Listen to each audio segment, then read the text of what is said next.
Broom expectancy theory, इनकी जो theory है इसमें ये मानते हैं मोटिवेशन, ये मानते हैं कि मोटिवेशन एक ऐसा एक्ट है जिसको जो डिपेंड करता है कि किस तरीके से एक पर्सन रिवॉर्ड प्राप्त करता है, जिसको नाम देते हैं बैलेंस का। देन कि किस तरीके से वो विश्वास करते हैं कि जो उनका एफर्ट है, जो अगर वो अच्छा काम कर मतलब अच्छा एफर्ट डालेंगे तो उनकी परफॉर्मेंस अच्छी होगी, जिसको ये नाम देते हैं एक्सपेक्टेंसी का। और then is how much they believe performance will lead to reward, कि किस तरीके से उनकी जो परफॉर्मेंस है वो उनको रिवार्ड की तरफ लीड करेगी, जिसको नाम देते हैं ये इंस्ट्रूमेंटली। तो जो मोटिवेशन है इसमें 3 वर्ड से जुड़ के बनी है, यानी कि जो इनकी 3 वर्ड से इनका मीनिंग निकलता है मोटिवेशन को, जो ये मानते हैं एक्सपेक्टेंसी, इंस्ट्रूमेंटली एंड बैलेंस। तो अब देखते हैं हम कि इसमें एक्सपेक्टेंसी को किस तरीके से मानते हैं, एफर्ट, परफॉर्मेंस, ठीक है।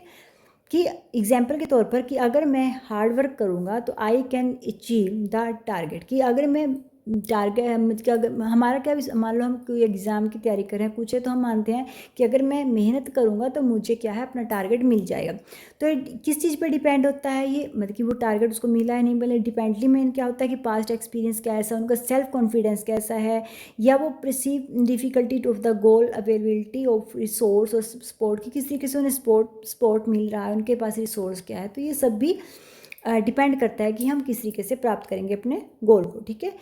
तो इसको नाम दिया उन्होंने एक्सपेक्टेंसी का। देन इज इंस्ट्रूमेंटली, जिसमें आ गया परफॉर्मेंस की किस तरीके से जो परफॉर्मेंस अगर हमारी अच्छी होगी तो हमें रिवार्ड मिलेगा।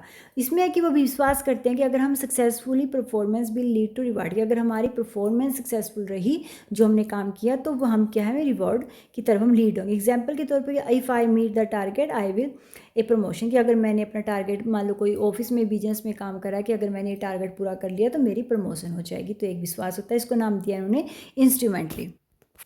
थर्ड में बात करते हैं ये बैलेंस, जिसकी मीनिंग में वैल्यू ऑफ रिवॉर्ड से मानते हैं कि परफॉर्मेंस और value a person place on the expected reward, कि किसी किसी वो रिवार्ड प्राप्त करता है। मान लो ए प्रमोशन, एग्जाम्पल के तौर पे जैसे a promotion is value to me, ठीक है, कि जो प्रमोशन है वो किस तरीके से मुझे वैल्यू देता है, कि जो मुझे रिवार्ड प्राप्त हुआ, ठीक है, प्रमोशन होके।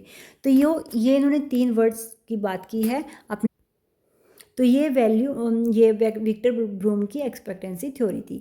आई होप कि आपको क्लियर हुआ होगा। अगर आपको कोई प्रॉब्लम लगे, इस पर कंप्लीट नोट चाहिए तो प्लीज़ मुझे कमेंट करना। मेरे नोट्स अगर अच्छे लगे तो प्लीज़ लाइक किया करो, कमेंट किया करो। Thank you for watching my video.